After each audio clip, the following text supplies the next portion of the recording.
கள்ளக்குறிச்சி மாவட்டம் திருக்கோவிலூரில் வாங்கிய தண்ணீர் பாட்டிலில் தூசி மிதந்ததாக வாடிக்கையாளர் புகார் அளித்துள்ளார்.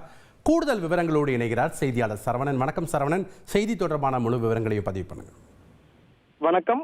கள்ளக்குறிச்சி மாவட்டம் திருக்கோவிலூர் நகராட்சி எல்லைக்குட்பட்ட சந்தைப்பேட்டை பகுதியில் உள்ள குடிநீர் பாட்டில் மொத்த விற்பனை கடை ஒன்றில் விழுப்புரத்தை சேர்ந்த திருமால் முருகன் என்பவர் 20 ரூபாய் கொடுத்து 2 லிட்டர் தண்ணீர் கேன் ஒன்றை வாங்கியுள்ளார். இதனைத் தொடர்ந்து பாதி தண்ணீரை குடித்துவிட்டு பார்த்தபோது தண்ணீர் பாட்டிலில் உப்பு துகள்கள் போன்று அதிக அளவில் தூசி இருந்தது தெரிய வந்துள்ளது. இதனை கண்டு அதிர்ச்சி அடைந்த திருமால் முருகன் கடை விற்பனையாளரிடம் இது குறித்து முறையிட்டுள்ளார்.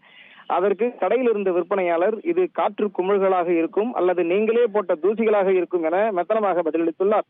இதனைத் தொடர்ந்து மீண்டும் திருமால் முருகன் 20 ரூபாய் பணம் செலுத்தி 2 லிட்டர் வாட்டர் பாட்டிலை வாங்கி பார்த்தபோது அதிலும் அதிக அளவில் உப்பு துகள்கள் போன்ற தூசிகள் இருந்தது தெரிய வந்துள்ளது.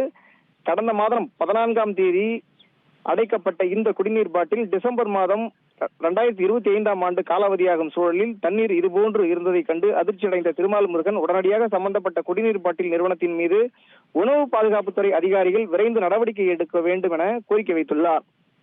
நன்றி சரவணன், உங்களுடைய தகவல்களுக்கு.